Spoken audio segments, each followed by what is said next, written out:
Ser podcast.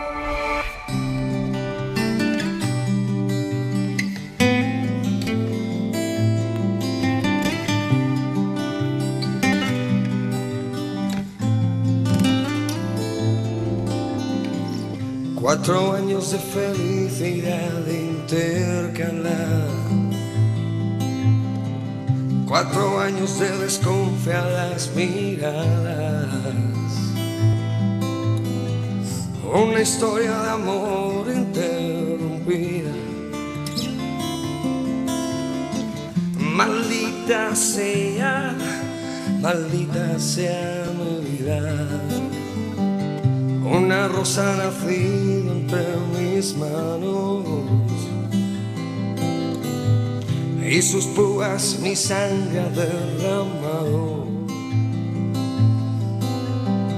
Sangre que brota del fondo del corazón. Maldita sea, ¿qué pasó con mi razón?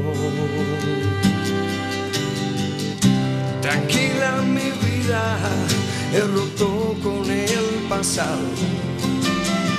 Y 1000 caricias para decirte que 7 vidas tiene un gato. 6 vidas ya he quemado y esta última la quiero vivir a tu lado.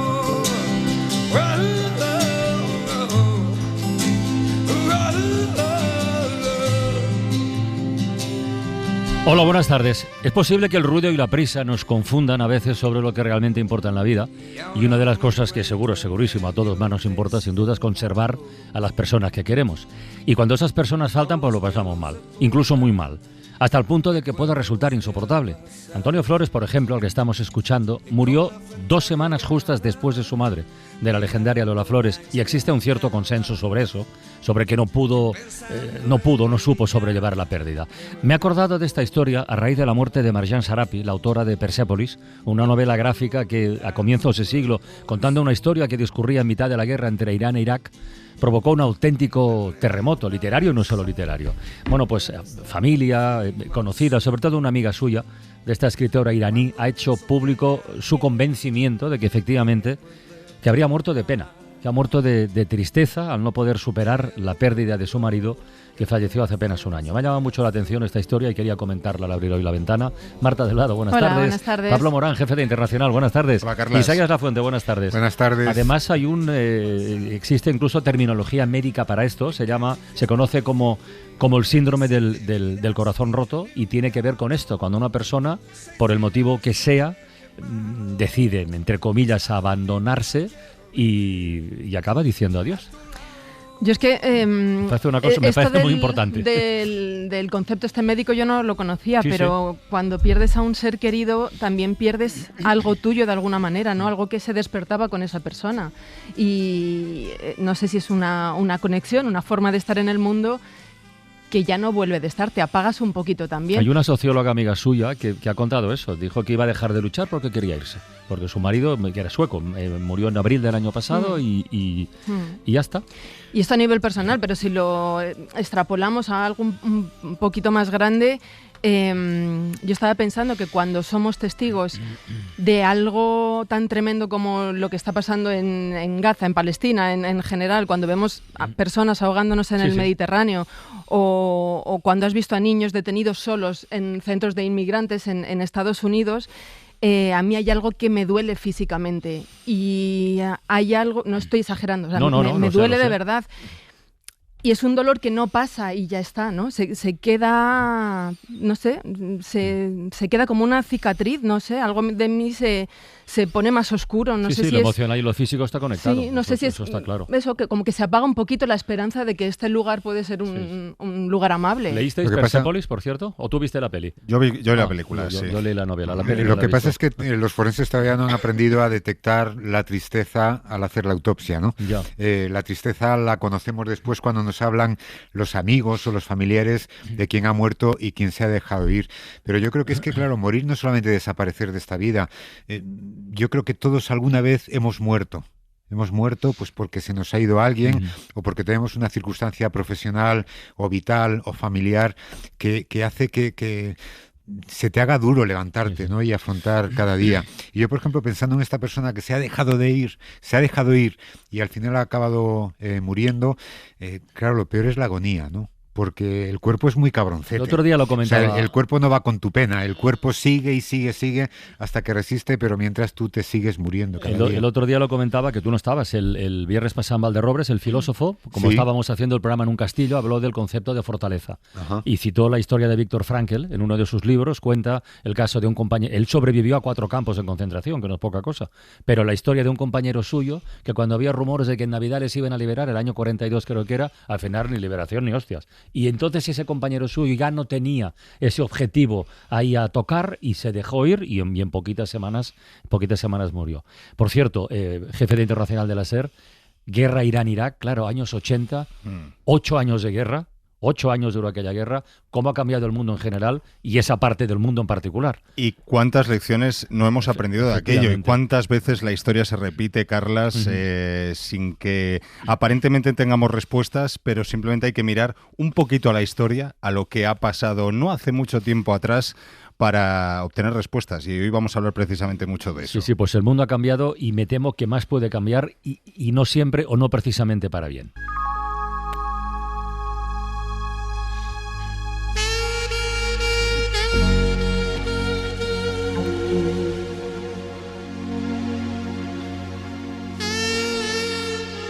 Hay músicas que apenas empiezan a sonar como esta, tienen el poder de transportarte, sobre todo si van asociadas a una historia, en este caso una película, que en su momento te pudo conmocionar. A mí me ocurrió con Blade Runner, me imagino que a muchos de vosotros y a muchos oyentes también, ¿no? La película de Ridley Scott se estrenó en 1982 y mostraba un mundo distópico con lluvia ácida, violencia, máquinas y replicantes en el año 2019. Bueno, ese año ya pasó. Y aunque algunas de las cosas que en la película se apuntaban, algo de eso ha ocurrido, diríamos que ni tan mal, ¿no? Pero claro, Blade Runner tuvo una secuela.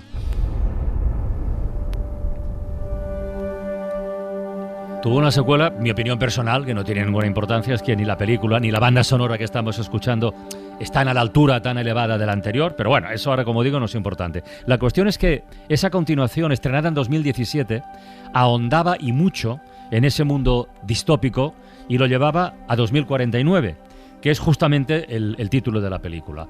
Y yo no sé si por inspiración Blade Runneriana o por lo que sea, pero hoy en La Ventana presentamos un libro que propone precisamente eso en 2049.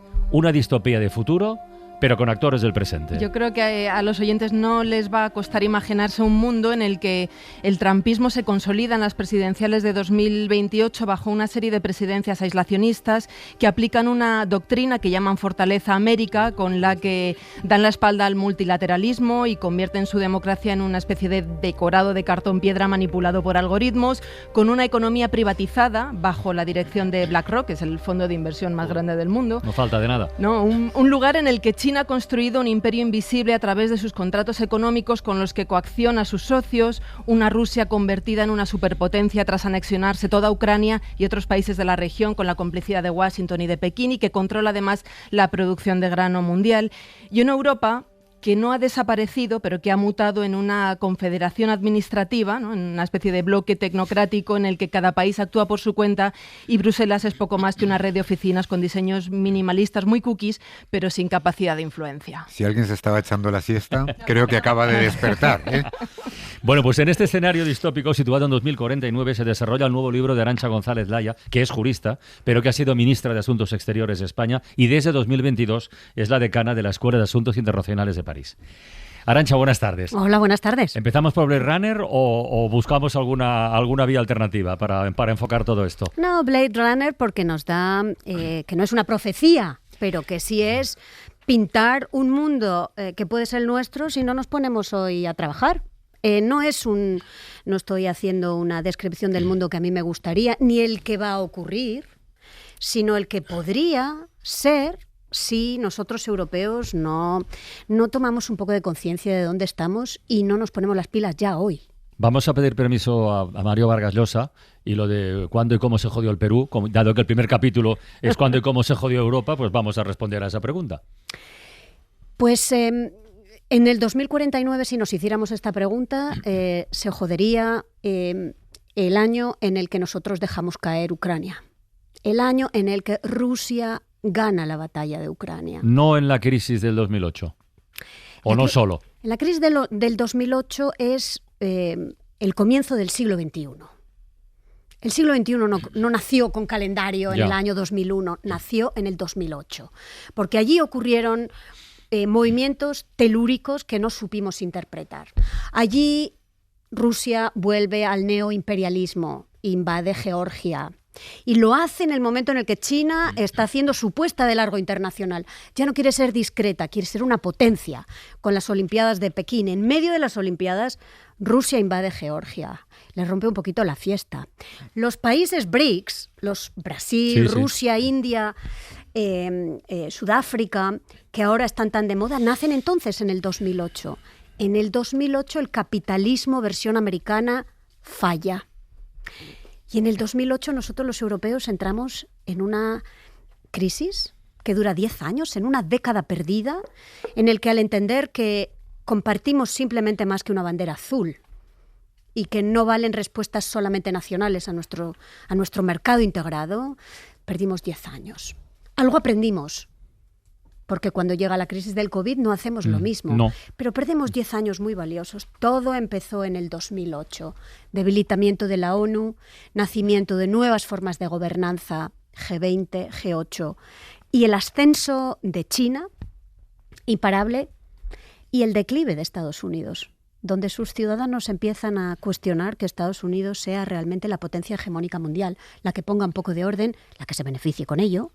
Y empieza un repliegue estadounidense que ahora vemos con todo su esplendor y con todo su dolor. El retrato de lo que puede ser Europa o la Unión Europea en ese 2049 lo voy a leer así entrecomillado porque ya sé que no es ni lo que deseas ni lo que crees que vaya a suceder, pero es aterrador. La Unión Europea 2049. La Unión Europea ya no actúa como bloque. En las políticas del antiguo tercer pilar, exterior, migración y defensa, los Estados miembros operan por libre o en mini ligas. El eje París-Roma-Atenas con una orientación prorrusa. El eje Varsovia-Bálticos, el único claramente alineado con la OTAN. El eje París-Berlín se ha desvanecido, sobre todo desde que Alemania decidió reabrir el Nord Stream. España, Italia y Grecia, con partes del territorio totalmente desertificadas ante el avance del cambio climático, se sienten abandonadas ante la presión migratoria y energética. Polonia y Suecia ya no escuchan a Bruselas. ¿Escuchan a Washington o se escuchan a sí mismas? Europa ha pasado de mirar al este a mirar a ninguna parte. Europa se ha centrado en la contención y la administración. La política migratoria ya no habla de acogida ni de solidaridad. Ahora se gestiona, ahora es hoy, no hace falta ir a 2049, la externalización de fronteras, pagando a Turquía, Marruecos y Túnez para detener migrantes a cambio de trigo, drones y acuerdos comerciales. Frontex se ha transformado en una agencia paramilitar con competencias para actuar sin control parlamentario en el Mediterráneo, los Balcanes y el Sahel. Y no sigo, voy al final. El colapso del proyecto europeo es ya una realidad. El sueño integrador ha muerto.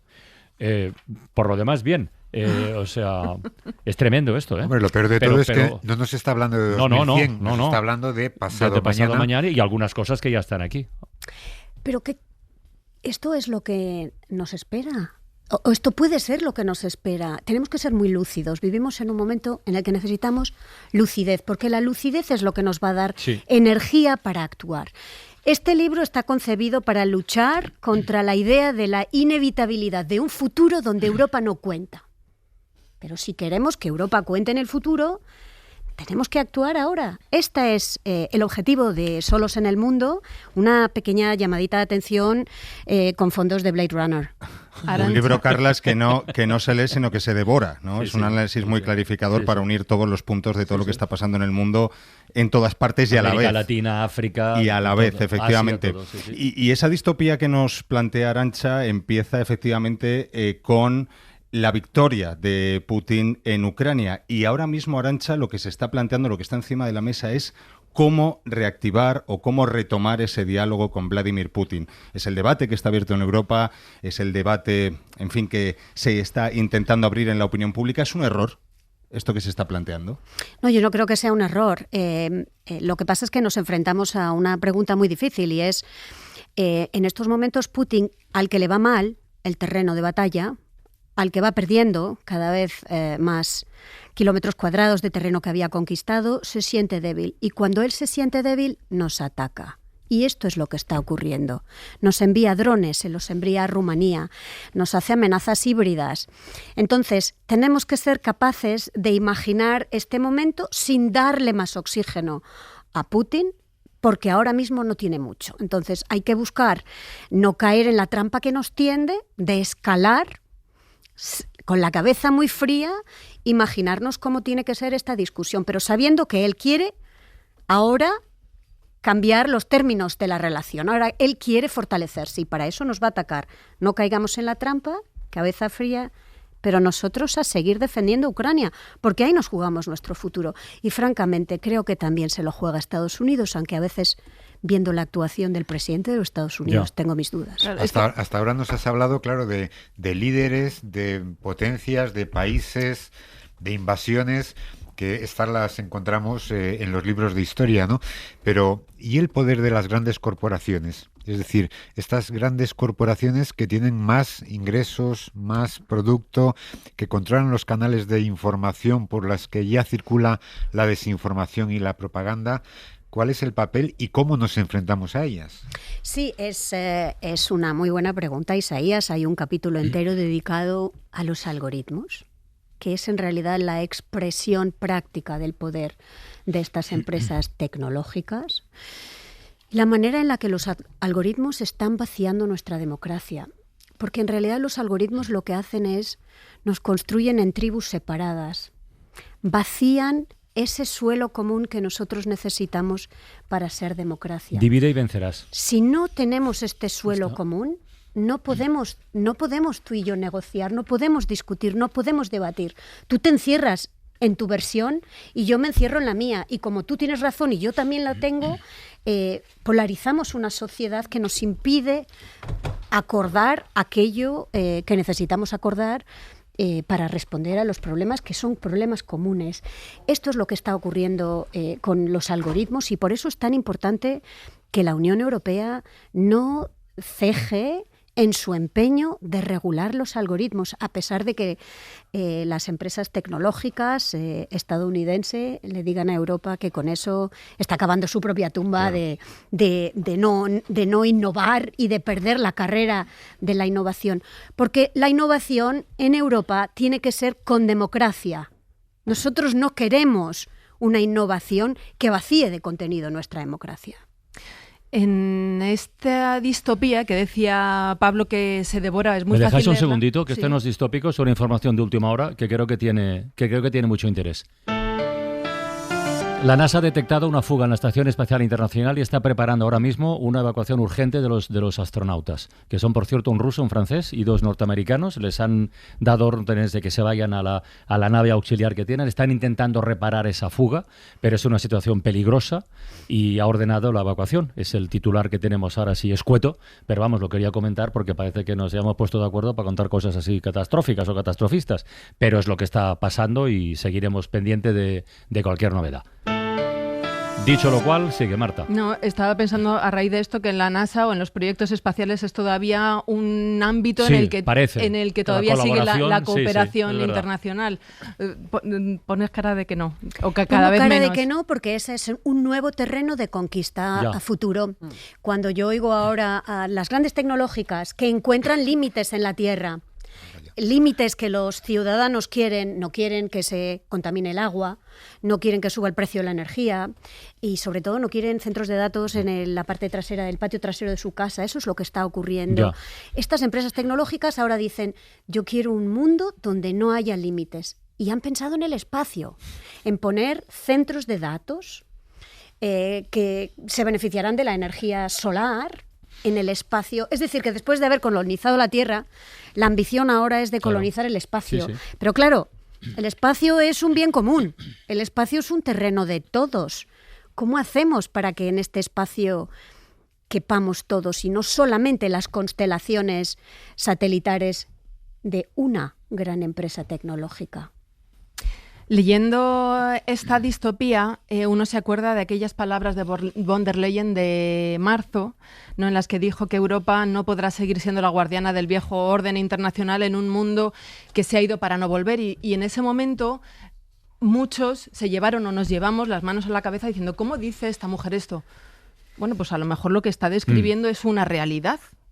Entonces, tú te preguntas, ¿cómo ser nosotros en un mundo que ya es de otros, ¿no? ¿Cómo busca la Unión Europea una influencia real? Sí, pero entonces yo creo que la respuesta que hemos dado no es la correcta. Porque nosotros nos hemos beneficiado y nos beneficiaremos enormemente de un mundo donde haya un mínimo de reglas. La cuestión que nos tenemos que plantear es ¿cómo hacemos nosotros para insistir en que haya esas reglas y para que se respeten? Y eso se llama fuerza, y eso se llama poder. ¿Y eso se llama ejército propio? Y eso se llama capacidad de disuasión. Yo no creo que Europa pueda cambiar su proyecto inicial, que es un proyecto de paz, pero hoy no podemos mantener la paz si no tenemos la capacidad de disuadir a nuestros enemigos de que no nos ataquen. Y nos están ya atacando, eso no es una predicción de futuro. Cuando Rusia envía drones sobre el territorio europeo, nos está atacando. Y lo hace porque sabe que hoy todavía no tenemos mucha capacidad de disuasión. Y lo hace porque sabe que Estados Unidos, si a nosotros nos va mal, no está muy claro que vengan a rescatarnos. Por lo tanto, la pregunta no es abandonemos este mundo en el que nos ha ido tan bien, sino cómo hacemos nosotros para que haya un poco más de este mundo en el que nos ha ido bien. Y cómo trabajamos no solo solos, sino porque estamos en un momento de soledad, pero cómo construimos también relaciones con otros que quieren y lo ven como lo vemos nosotros. O sea, ¿quedamos en que esto es reversible, sí o no? ¿Y que no es inevitable lo que dibuja quedamos en ello. 2049? Total, pero nos tenemos, insisto, pero eso no va a ocurrir por arte de Birli-Birloque. Hay que ponerse manos a la obra.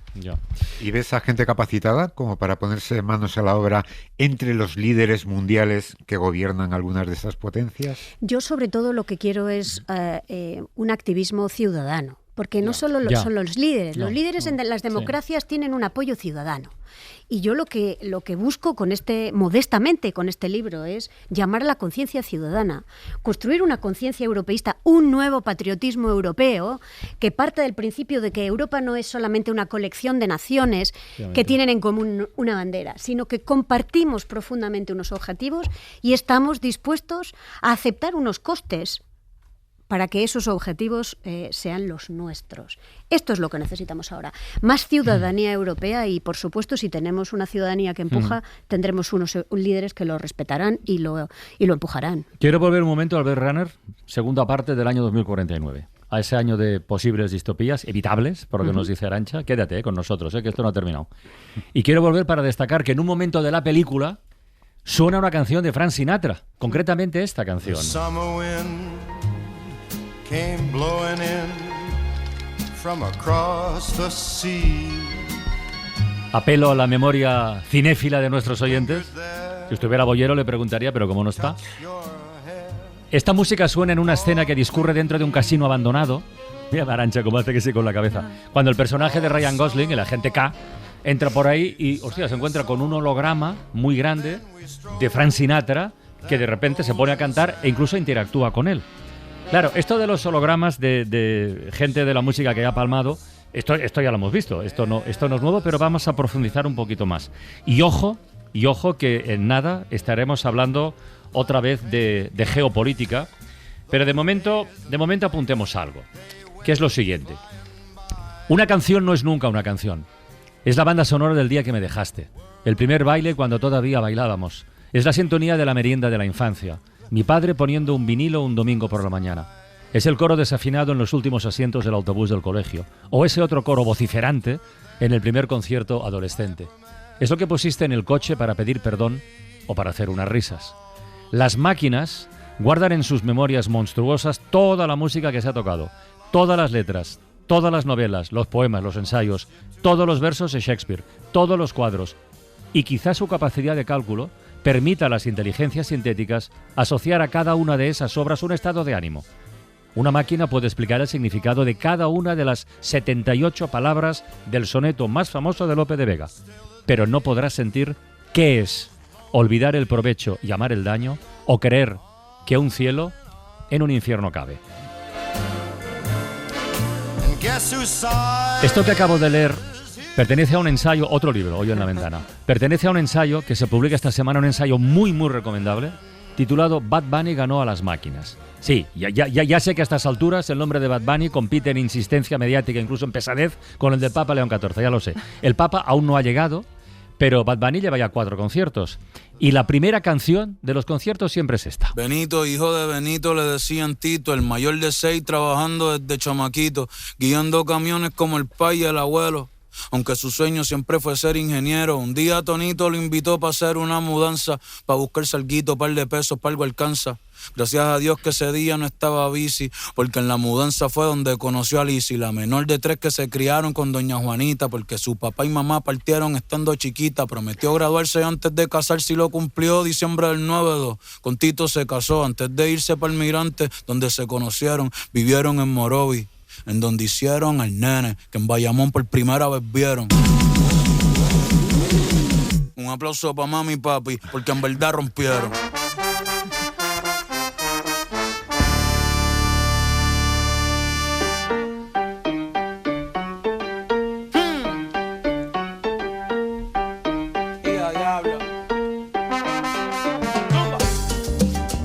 Esta canción, que por cierto cierra el álbum Debí tirar más fotos, que es el que le ha llevado a este éxito planetario y a girar por todo el mundo, ahora está en Madrid. Cuando se le escucha cantar, hay gente que le mola mucho, hay gente que le mola menos, y los comentarios pues van en todas direcciones. Por ejemplo, vuelvo a abrir comillas. Diréis que su voz no es perfecta ni lo es su dicción. Diréis que se atropella cantando. Pretenderéis no entenderlo. Pero precisamente por eso es nuestra única esperanza. Porque Benito es la prueba hecha carne de lo lejos que estamos del silicio y del algoritmo. De que las máquinas no pueden hacer lo que realmente nos define. Las máquinas no disfrutan, ni saben contagiarnos de alegría. Las máquinas no se lo pasan bien cuando hacen su trabajo, ni se paran para sentir el viento en la cara con los ojos cerrados mientras el público ruge. No han aprendido a mezclar la lujuria con la reivindicación. No saben de deseo ni de palpitaciones, ni de nostalgias, ni de sueños cumplidos. Las máquinas ignoran todo lo que de verdad nos hace humanos. Pero Benito lo sabe sin necesidad de explicarlo y a cada momento nos lo recuerda. Marta Fernández, buenas tardes. Vamos, estoy pero súper arriba. Saludamos a la autora de Bad Bunny, ganó a las máquinas, de verdad que yo, en fin, lo recomiendo con mucho entusiasmo, porque hay un alegato ahí en favor no en contra de la tecnología, sino en favor del humanismo y de prevención de lo que nos puede hacer confundir el algoritmo, que además conecta directamente con lo que hablábamos con Arantxa, que me parece sensacional. Sí, ¿Alguien pensará que Bad Bunny ganó a las máquinas? Es una afirmación atrevida. Bueno, es una afirmación muy atrevida, efectivamente. Pero Bad Bunny es una metáfora, y tú lo decías, es una metáfora de lo que nos hace humanos, de lo que realmente importa. Esto enlaza con lo que comenzaba hoy La Ventana, de esas cosas que le dan sentido a nuestra vida y que cuando ya no están hace que nos muramos de pena. Pues Bad Bunny es todo eso. Y cuando ves a Bad Bunny en el concierto... Tú has estado ya, ¿no? Entiendo. Yo he estado en el primero y iré al último.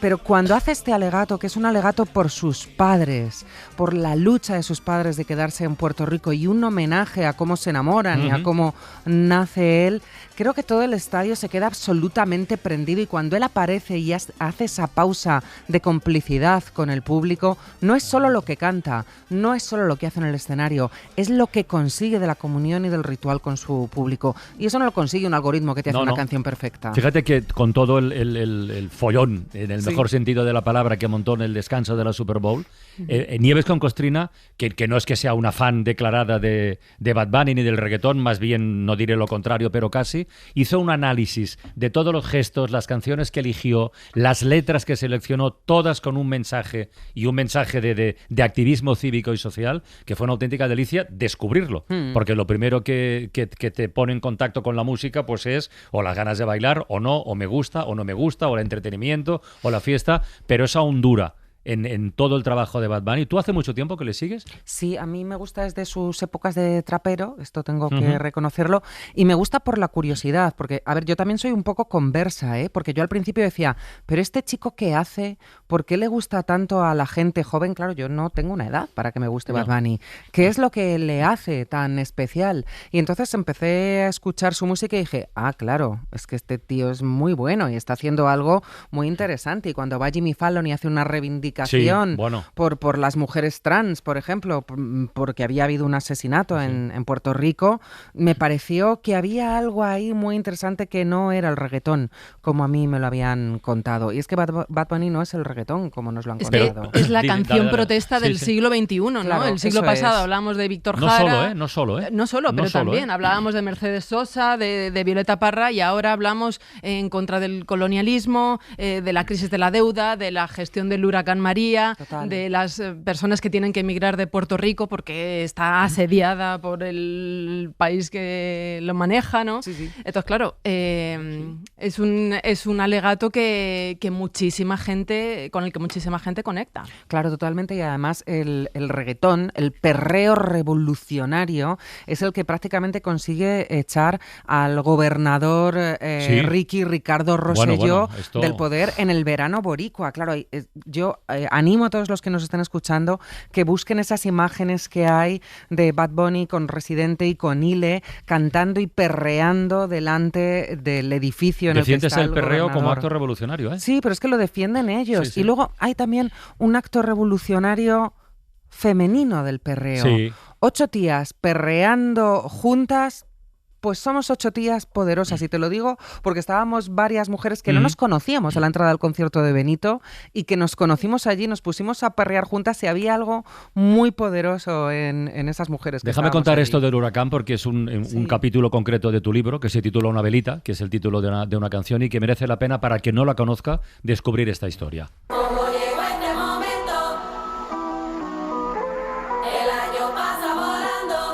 Esto hay que prestarle atención, pero es como una crónica periodística de lo que ocurrió ese día, ¿no?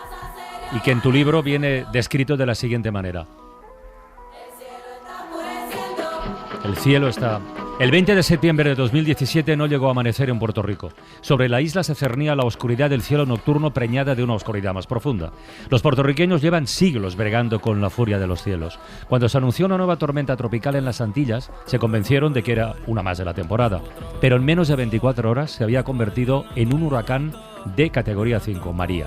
La gente se refugió como buenamente pudo, como lo habían hecho siempre, en los armarios de las casas, en el último rincón del baño, en una esquina con las manos sobre la cabeza, y el huracán azotaba sin descanso, rompía los puentes, las carreteras, las presas, los ríos se desbordaron y el agua, convertida en barro, lo tomó todo.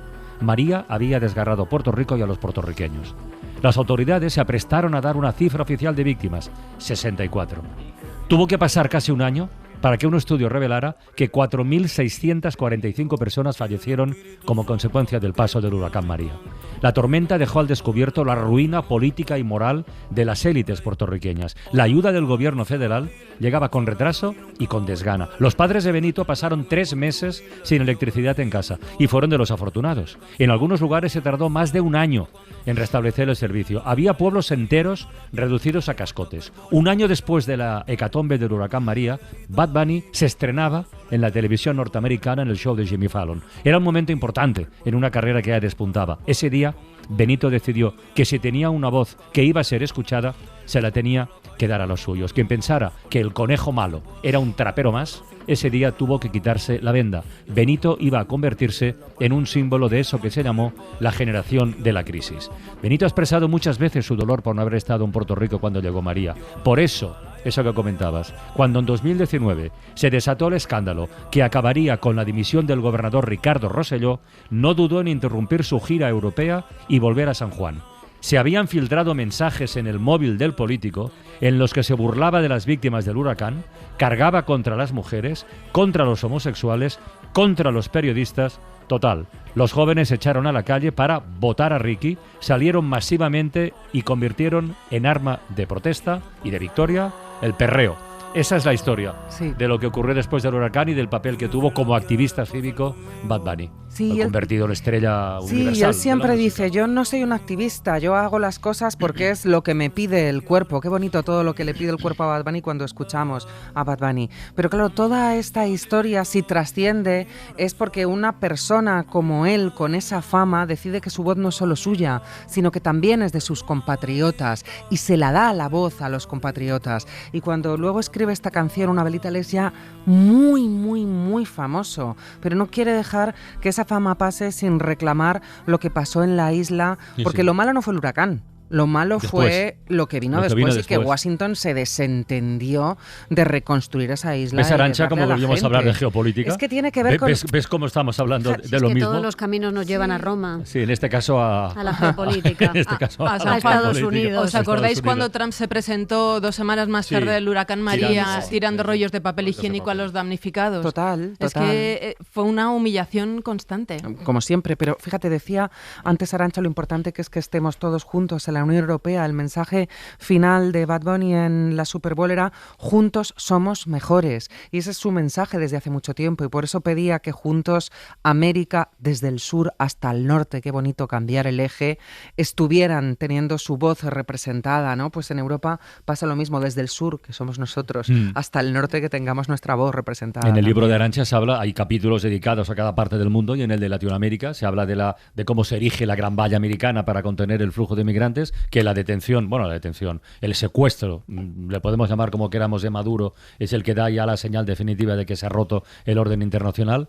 Pero claro, eso, visto así en la distancia, tampoco parece una solución para encauzar ningún tipo de problema, más bien para agravarlo, digo yo, ¿eh? Claro, es que esta es la paradoja, es la promesa de la falsa seguridad. Exacto. La seguridad Exacto. que te da el intentar segregarte de un mundo, como si tú pudieras separarte del mundo. Pero nos está contaminando Europa, ¿eh? Bueno, pues pero repitamos entonces esto, repitámoslo muchas veces. Recordemos que no nos vamos a proteger en Europa retrancándonos detrás de nuestras fronteras nacionales. En el mundo, incluso los europeos más grandes, somos pequeños. Y es muy difícil para cualquiera de nosotros ofrecer verdadera seguridad a nuestros ciudadanos, seguridad económica, seguridad física, seguridad en forma de educación, de vivienda, si no hacemos una Unión Europea más fuerte. Y eso tiene que ser también, esto tiene que formar parte del discurso también. Oye, la repercusión, iba a decir el éxito y no sería el concepto más adecuado, pero sí, el poder que muestra un referente de la cultura, en este caso de la música, como Bad Bunny, es en detrimento, o nos está diciendo que faltan referentes en otros territorios como la política con esa potencia, con esa fuerza, porque su discurso contra la gentrificación, por ejemplo, es de una fortaleza y de una efectividad, además tremendas. Lo de la casita se puede discutir, quién entra, quién sale, pero es un mensaje de eso. Hay que recordar cómo surgen las casitas de Puerto Rico. Esto es un oficial de la Marina que en un barrio de, no sé si era de Nueva York o de qué estado era, que acogía una oleada gigantesca de inmigrantes y dice, hostia, voy a clonar casitas pequeñas de este tamaño, pam, pam, pam, pam, pam, Little Town se llamaba ese barrio, Exacto. ¿no? Y luego en Puerto Rico clonan lo mismo, pero son casitas súper modestas, súper baratas y súper racistas desde el comienzo, porque los negros ahí no se podían alojar, ni los negros ni los medio negros. O sea, en fin, que hay una historia ahí detrás de todo esto, de lo de la casita, para que la gente lo sepa, que es muy importante también.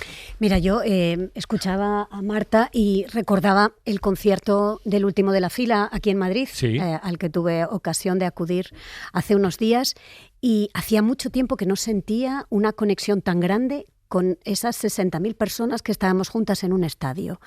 Y era porque había algo que estos señores en el escenario nos estaban dando que nos hacía recordar un momento de unidad.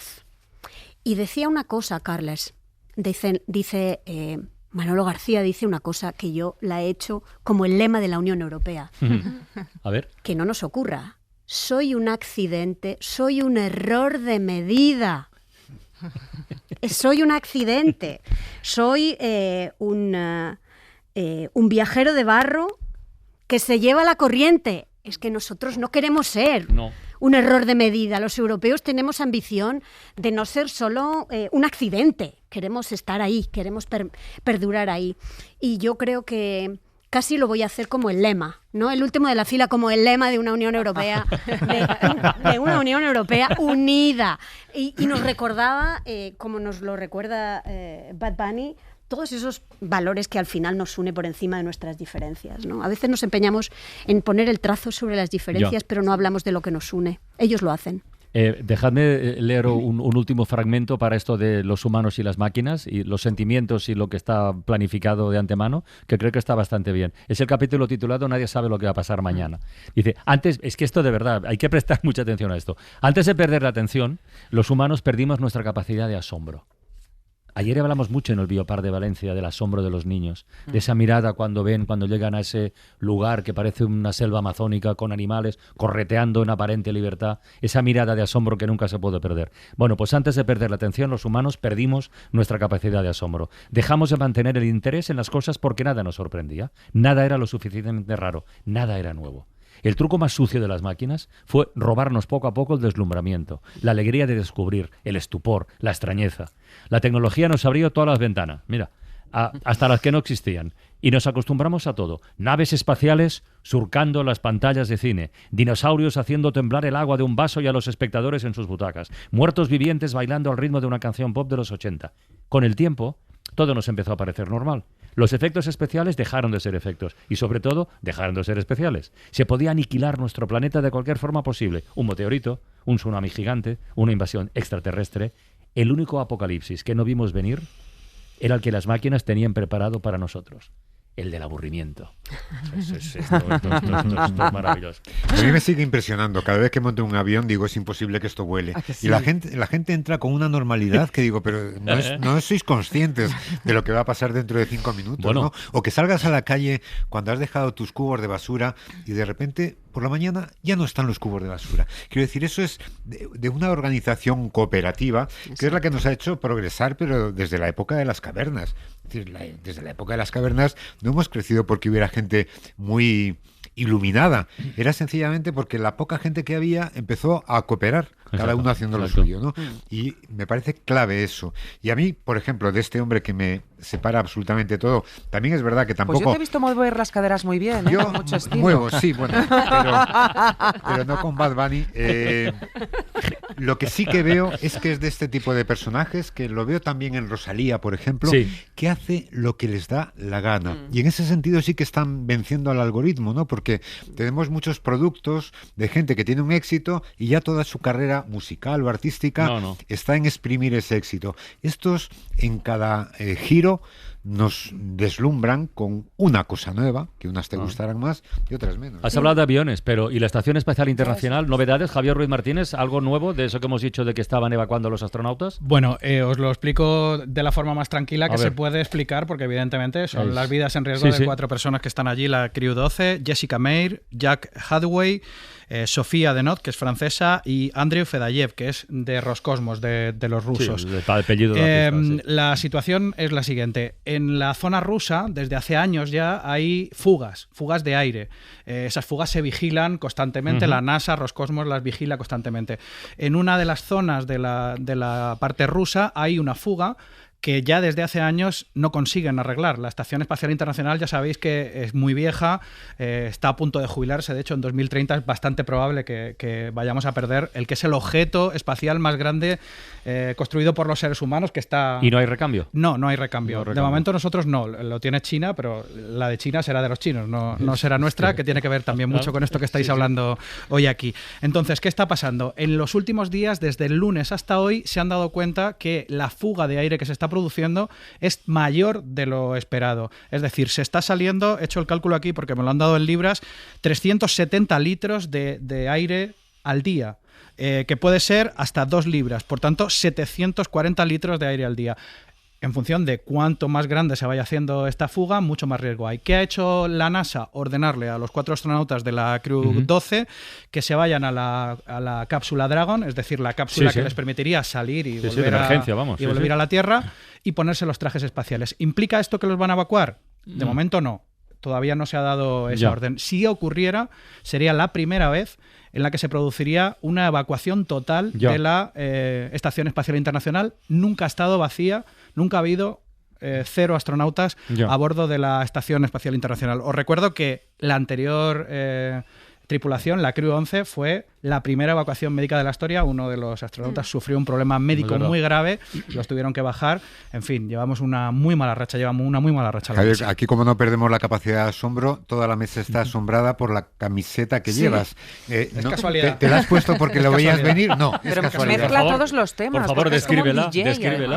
Bueno, pues es que es como un astronauta. Es un astronauta pinchando discos. Un DJ espacial. Un DJ espacial. Es casualidad. Un Bad Bunny espacial. Me alegro Bad Bunny espacial. No me había dado cuenta por que favor. la llevaba. Por favor. ¿Cómo es posible? Bueno, Javi, pues nada, cualquier novedad nos cuentas, ¿eh? Perfecto. Venga, chao. La Ventana en Ser Podcast. Esta tarde, Arantxa González Laya, que publica Solos en el Mundo, y Marta Fernández, Bad Bunny ganó a las máquinas. Hemos hablado largo y tendido de los dos. Hemos conectado esos contenidos porque conectan. Y estamos con Pablo Morán, con Marta Delvado, Isaías Lafuente y un servidor. Isaías, por cierto, en unos minutitos, Unidad de Vigilancia Lingüística. Sí. Si tienes algún aperitivo, algún avance así pequeñito para tal, luego vamos con alguna audiobiografía. Venga. Pues mira, vamos a ir al primero y al último. Alicia, el primero. Tenemos que pedir disculpas a los alumnos que se están examinando estos días para entrar en la universidad y a los que, por si fuera poco la presión que tienen, pues tú, Francino, apretaste un poquitito más. Ver, el 1 de junio debe ser un día cinematográfico o cinéfilo. Porque el 1 de junio nacieron también Liam Neeson, Natalie Portman, Michael J. Fox y palmó Anthony Quinn. Dicho lo cual, hoy han comenzado las pruebas de acceso a la PAU. De acceso a la PAU. O sea, iban a hacer la PAU y encima una prueba de acceso previa. Error. Pobres chavales y pobres chavalas. No. Y el último, está haciendo mucho calor y nos vamos a preguntar dónde compra el consejero de Cultura de la Comunidad de Madrid. Ay, bueno. Se llama Mariano de Paco. ¿Dónde compra los pantalones de manga corta que lleva a su hija al cole para no pasar calor? Cursé la EGB en Murcia y les puedo asegurar que en Murcia cuando hace calor, hace calor. Y aquí estoy, no pasa nada. Esta mañana, para llevar a mi hija al colegio, ¿sabes lo que he hecho? Ponerle una camiseta de manga corta y un pantalón de manga corto. Bueno, como hemos hecho toda la vida. Ya toda la vida. No coordinó, sino que nos viene hablando del pantalón de manga corta, lo que viene siendo la manga del pantalón que se llama pernera. Sí. Oye, por cierto, hablando de estudios y de cultura y de cosas de estas, audiobiografías, es el último mes para entrar en el gran campeonato de relatos de vida en 30 segundos. La primera que nos llega hoy, que es de Jaume, tiene que ver con la vida precisamente a través de lo que estudias. Nací en el 71. Fui un niño inquieto, seguramente ahora diría en TDAH. Me pasé la EGB escribiendo 100 veces callar en clase y castigado cara a la pared. Eran los 70. Llegué a BU. Fui un adolescente rebelde. Me hice punk, con mi cresta y mis imperdibles. Repetí 5 veces tercero.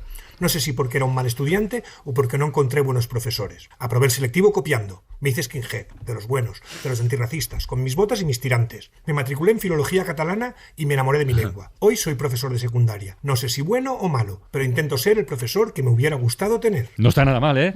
No está en absoluto mal. Y luego están las etapas de la vida, es otra forma de contarlo, como hace Begoña. En enero, tengo que confesar que tuve que comenzar una nueva etapa, en una nueva ciudad, donde esperaba disfrutar de mayor libertad para desarrollar mi trabajo habitual. Eso sí, mi llegada a Madrid estuvo acompañada de la habitual lluvia de Bilbao. ¿Y yo que pensaba que en Madrid apenas llovía? En fin, hoy, a mis 57, luce el sol, de la ansiada libertad ni rastro, pero aunque la sensación de destierro me acompañe, seguiré escribiendo. Ni lo dejes de hacerlo. Y la última audiobiografía de hoy es que conecta directamente con algo de lo que hemos estado hablando en esta primera hora de La Ventana. Es de Ana. Soy cabezona. ¿Será por mi sangre irlandesa y gallega? Ser celta por los 4 costados me convierte, parece, en una bomba de relojería rubia y pecosa. Una argentina con nombre francés que lleva 40 años en España sin etiquetas. Por todo esto, algunos creen que yo no soy como ellos, como otros inmigrantes. Se equivocan. La única diferencia es que yo vine en avión y ellos pueden morir en el intento buscando una vida mejor. Si fuera gobernanta del mundo, eliminaría las fronteras. Seguro que nos haría mejores personas y mucho más felices. If life is a river and your heart is a boat, and just like a water baby, you're born to float.